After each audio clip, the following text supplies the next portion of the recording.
I really did have high hopes going into this cartoon, especially when I heard the creator was someone who worked on Gravity Falls, but God was I disappointed. The Owls is another cartoon released in the modern era that has a bunch of people praising it for being so good and so different. And at first I was like, yeah, cool, I'll give it a watch. Another thing that made me really want to go watch it is the first season ended and a bunch of people were praising it for having a an interesting story. Even though a bunch of plot points in episodes are completely stolen from Gravity Falls. They're the same picture. And good characters, even though majority of characters do actually fit into some cliches, like Hui, who's just the Meg of the show. Don't get me wrong, a few of my favourite characters in fiction fit into some type of cliche, but that's not really the problem. My main problem is that this show does absolutely nothing to make these cliches any different, like the trope of lose. Naive, hyperactive MC is thrown into a world of magic.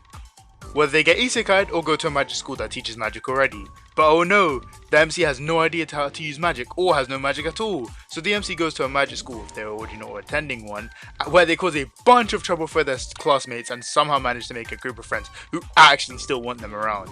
Sounds a lot like that other thing, right? But that's not all the similarities. MC also has a rival who is good at magic and hates their guts before a few episodes later becoming friends with the MC, with the MC doing anything to warrant this sudden change in their relationship. I was about to say that the show just has a lot of similarities to Lower Academia, but that would be a straight up lie since I just described the exact plot of that very anime that came out 3 years earlier. But I bet you wouldn't have even known that until I told you, would you?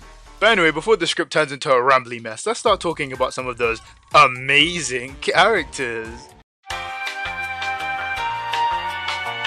Before I get into the worst character of the show,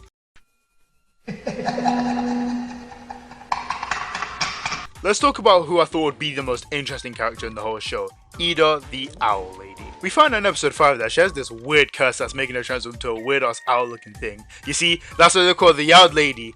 Get it?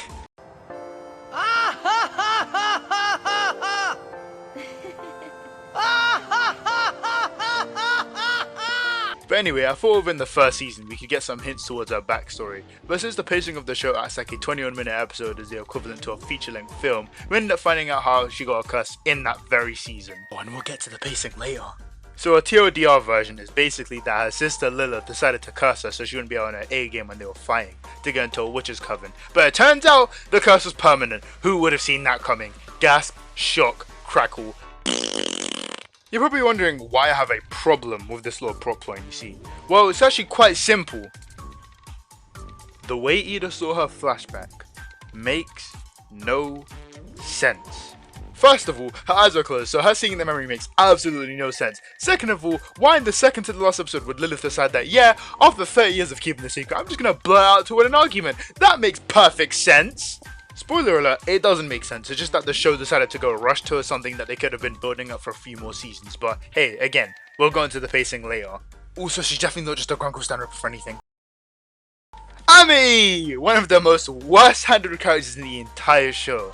And I'm not saying that because she's gay. In episode 3, she's going to be a really good student, but kind of a bitch. Almost like the other anime that will not be named right now. Episode 5, we actually see a less bitchy side to her as she starts to mend the relationship with Luz, eventually even becoming friends in a later episode. But then out of nowhere, she just decides that, well, that she actually has a crush on Luz. Like, what the actual fuck is going on? I don't want to go on the record to say, no, I am not a homophobe. I just want to call bullshit on a relationship that doesn't make any sense. How does one go from, hey, let's be friends, I guess, to, oh yes, I want to marry you, I guess. Again, this is just another issue of the pacing, which we'll get to that. But anyway, I've been beating around the bush way too much now, so I might as well just talk about who I think the worst character in the entire show is. And no, it's not Hui.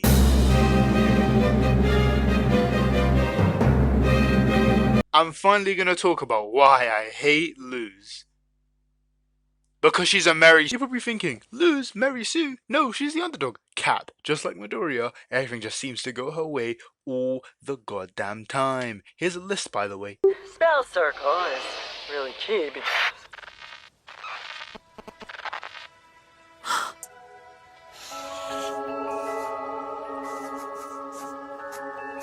There.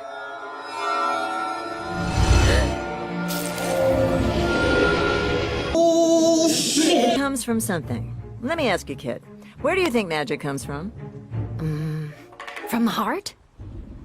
Actually, you're right. No, really. It comes from a sack of magic bile attached to a witch's heart. Go or else! Yeah, I made a list.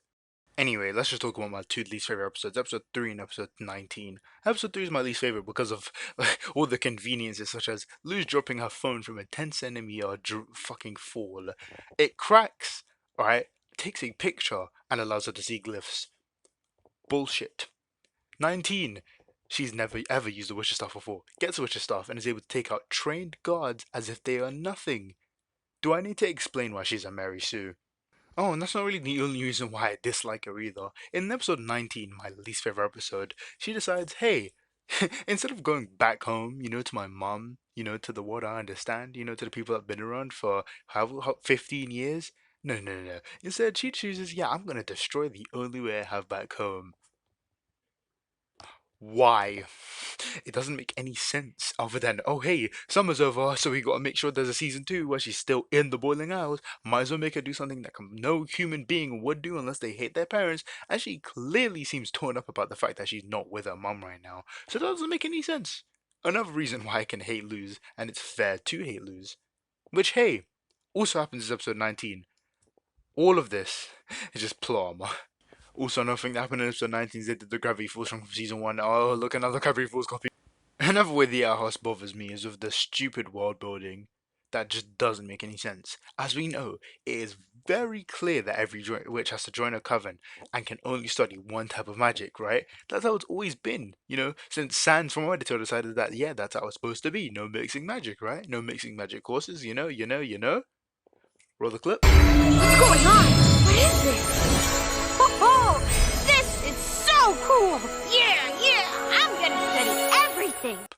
I had a whole plot hole and pacing tab ready, but then I realized that I've already been talking about a lot of them. So again, I don't need to spell out the pacing issues and the plot hole issues. You can see them if you look clearly without looking through your rose-tinted glasses. So I'm not going to waste my time recording any of this audio. Too bad I already wrote it in the script though. I guess since I've been talking about a lot of stuff that I really do hate, I guess I should talk about stuff I do like. One of my favorite jokes is from episode, I think, 2, without me just jumping out of nowhere. I don't know, Gus. If Amity saw that... I saw that! And that's the only joke I enjoyed. Another thing I enjoy is the animation. The animation is quite consistent. Even has its own Sakuga moments. But again, just like with Demon Slayer, if you just have good animation, your story's not gonna make up for. Wait, people love Wait, wait. People blindly follow Demon Slayer as if it's the next best show in the world. Just like people blindly watch The Owl House. Good animation brainwashes people into forgetting that a story needs to be good. Oh my god, I've uncovered the truth. Hey, get that. Hey, wait a minute. I think I've been rambling on and off. I guess I should end the video. If I haven't pointed out why I dislike the show, it's not really to change you guys' opinion. It's just that I really want to talk about this, since everybody's been praising this to be the greatest show in the world. But again, this is just a video on why I don't think The Owl House is that good. Roll credits!